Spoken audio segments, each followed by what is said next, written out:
Hey Canucks fans, welcome to Clay's Canucks commentary for Thursday, March the 20th. I'm Clay Emo, I'm at Canuck Clay on Twitter, I'm at Clayton Emo on Instagram. I'm the founder of the GLCPC, the Good Looking Canucks Positivity Club, and this is my Canucks take, all in one take. Entertaining night at Rogers Arena last night as Vancouver Canucks defeated the Ottawa Senators 7-4. It wasn't the most well-played game ever, but it certainly was entertaining. 11 goals, lots of offense, momentum switches, big hits, whatever it may be, some feistiness, great company. Overall, it was a very entertaining night. I want to give a couple of shout-outs. Before I do that, as you saw, if you were following me on Twitter, I was there with my son Jacob. Doesn't know a lick about hockey. Well, he knows a little bit, actually. He knows more than he pretends to let on, but still doesn't know that much. And you could see it in his my pregame and my postgame commentary. Had Jacob on with me. Very riveting, very entertaining analysis from him. But yeah, it was a great time with Jacob. I had some good quality time with him. Want to give a shout out to my season ticket neighbor Jens. Sat with him, had a great chat with him throughout the day. Saw Witten before the game. Thanks for saying hi, Witten.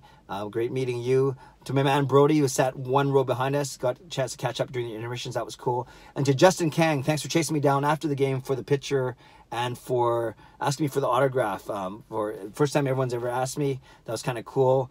Thanks for stroking my ego. Not that I need it, to be any bigger than it already is. But hey, it made me feel good, admittedly. So thanks, Justin. I'm glad to meet you as well. So thanks to all of you. Actually, a couple other people who I can't remember their first names, admittedly, that I got to saw at the arena as well. So thanks to everyone for not only watching these videos, but making an effort to say hi when we're at the games. It's kind of cool. My son Jake, he kind of thinks it's kind of weird, but I don't think he's weird. I think he's jealous. No, actually, I don't think he's jealous. I just think he thinks it's kind of funny. I think it's kind of cool. But whatever it may be, I appreciate you guys saying hi. So thank you very much. All right, let's get to the game.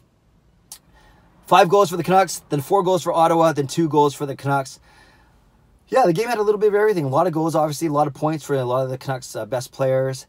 Then momentum switches, the hit, Virtanen on Smith, which wasn't penalized. Then the very next play, Pajot on Sautner. Sautner was slow to get up. Canucks got a little mad. Fans got a little mad. Canucks scored on the ensuing power play. Pajot's got, a phone hearing with the league today that likely means a fine of some sort, but likely no suspension. We'll wait to hear word on what happens to Pajot. And then, yeah, the Canucks dominated all aspects of the game to start off. You could tell why Ottawa is the worst team in the league. Canucks were dominating time of possession, shots on goal, scoring chances, face-offs, everything like that. And then they got out to a 5-0 lead. And then after 48 minutes of toying around with Ottawa, I guess Ottawa decided to play a little bit, and Vancouver let their foot off the gas pedal, so to speak. And Ottawa scored 4 goals in 11 minutes to make it exciting. All the Ottawa fans started to get more vocal until Bo Horvat slammed the door with the goal number 6, and then Louis Eriksson capped off the night with an empty netter. So 7-4, like I said, very entertaining. Not the most high-quality hockey ever, but still a great time in the arena. Last night, you have Louis Eriksson with 4 points. You have Horvat, Edler, and Pearson each with 3 points. You have Pettersson with 2 points. So a lot of points going around against a very weak opponent, obviously. And then you look at the Canucks have won 3 of the last 4. You look at some of the point scoring streaks for some of these guys. It's quite impressive. Horvat has 9 points in his last 6.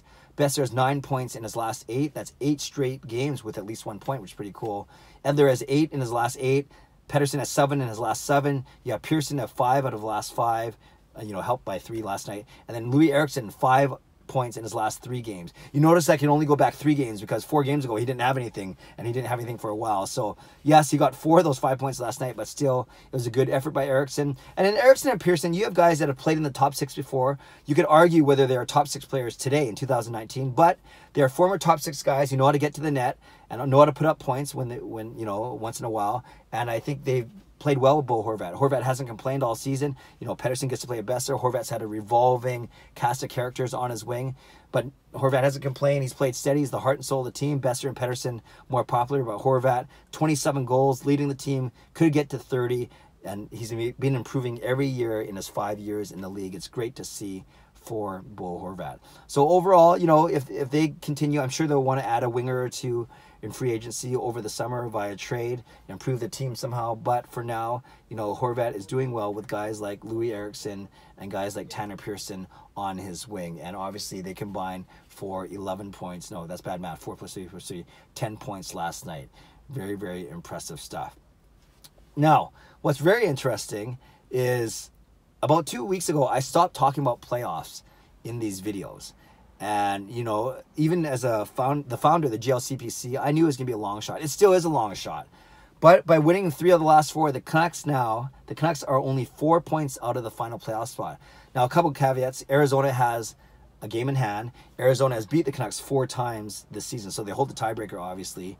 Actually, it's not because of that, and they have more regulation wins. And there's 3 other teams to jump: Minnesota, Colorado, and Chicago. But it still is a possibility, as remote as it is. It kind of makes you mad that the Canucks got swept by Arizona. Those are proverbial 4-point games. So even if the Canucks had split to 2-2, the Canucks would have 4 more points. Arizona would have 4 less points, and the Canucks would be chasing Minnesota instead. Or imagine if the Canucks had swept Arizona, then they would reverse spots. Whatever way you want to look at it, it's too bad that they got manhandled by Arizona this season.